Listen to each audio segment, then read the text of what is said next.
Fala pessoal, tudo jóia? Aqui é Thiago Ribeiro, CEO e co-founder do DBJUS. Vocês já devem ter ouvido falar de Deep Learning, Machine Learning, GPT-3, PyTorch, BERT, são tantas palavras, tantos jargões aí, tantas informações e tecnologias que mudam a cada dia, né, dentro do que diz respeito à inteligência artificial. Eu garanto para vocês que mesmo quem não é do mundo técnico consegue entender como essas tecnologias funcionam por baixo. Você no passado provavelmente já teve necessidade de classificar textos, provavelmente você já deve ter utilizado o bag de palavras.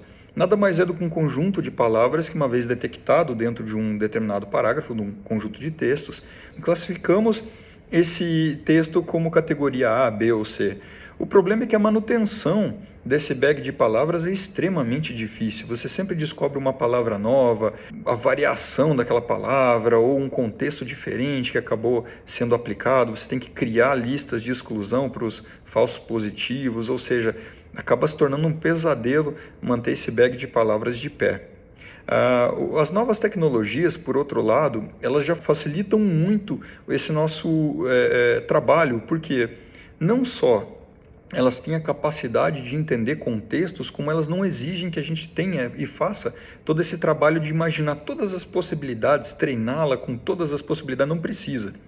Né? Então, o primeiro passo para a gente realmente poder estar aplicando o IA, principalmente no mercado jurídico, que é fundamental, é ter uma IA que foi treinada com conteúdo jurídico, e a gente está falando de muito conteúdo jurídico.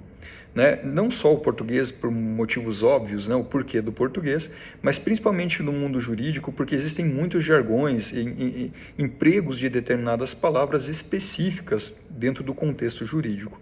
Então, antes de você aplicar IA, seja em qual for a necessidade, é fundamental que a gente tenha essa linguagem preparada em português e com conteúdo jurídico.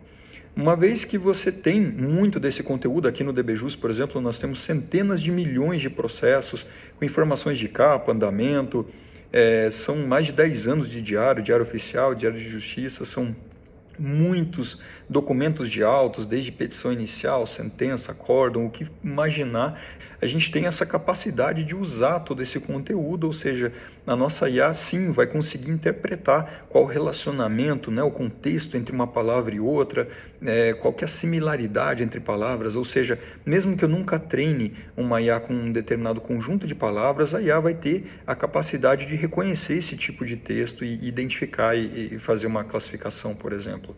Então, uma vez que a gente terminou esse modelo de específico português jurídico, aí sim a gente começa a empregar essa IA em vários tipos de aplicações diferentes, como, por exemplo, conseguir fazer categorizações dentro de andamentos, ou seja, identificar quais são os principais eventos dentro dos andamentos, até para colocar isso no meu workflow aqui dentro do escritório.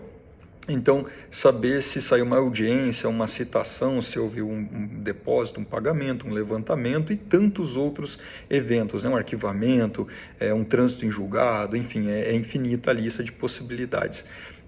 Também tem identificação de entidades. Então, fazer com que a IA tenha capacidade de identificar o que é uma lei, um inciso, um parágrafo, conseguir reconhecer essas informações dentro de um determinado texto, saber identificar o que é um endereço, um nome, um telefone, um CEP, um e-mail e tantos outros. A gente também consegue padronizar assuntos e classes. Então, muitos tribunais hoje em dia ainda possuem muitos campos que são de texto livre, texto aberto. Então, é fundamental, inclusive para fazer jurimetria, que a gente faça o uso de IA para poder padronizar, estruturar essa informação para uso.